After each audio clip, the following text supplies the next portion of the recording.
Hi, my name is Gabrielle McNally. I'm one of the youth counselors at Treasure Coast Hospice. Today I'm here to talk to you about an activity that you can do with your children. We prefer outdoors just because it gives somebody a change of scenery, gets you guys out in the fresh air and in nature, which is definitely really helpful for coping, especially during these times. But this activity can also be adapted and done on paper with crayons. So today we're going to talk about an activity that incorporates some art and some feeling expressions and really gives you as a parent the opportunity to evaluate where your child is in regards to feeling, identification, and expression.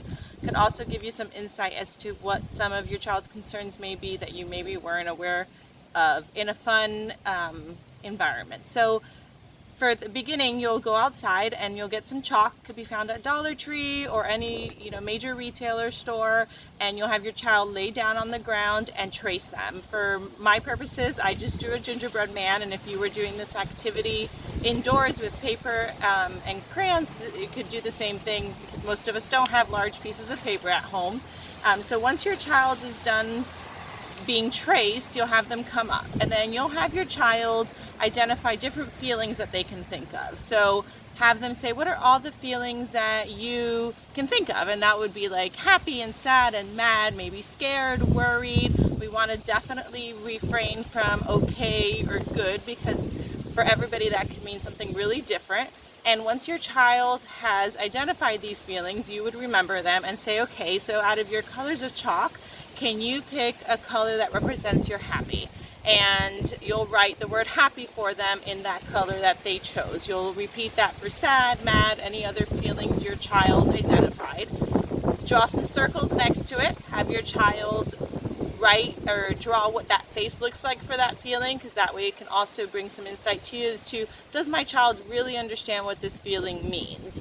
And it gives you an opportunity for some teaching in the future.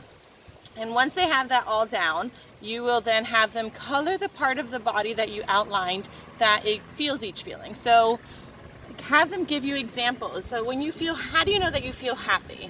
And they might say, well, every time I get to have a special treat, or when we play a board game or something that they identify as being a happy moment for them. Okay, so where in your body do you usually feel that happiness? And they'll get the color that they identified for happy and color it on their body. And you'll repeat that for each feeling, having them give you examples of those feelings and where on the body they feel them.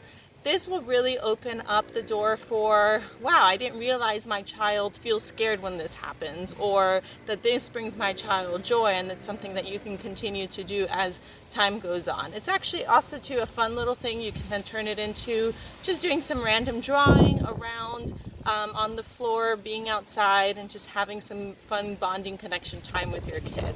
So at the end of this video, I will post a picture of one that I have done in the past with the child so that you can get an idea of that as well. But really just have fun and go outside, and if your child doesn't have the attention span to last the whole time, that's okay too. At least you got out and you were able to do something different.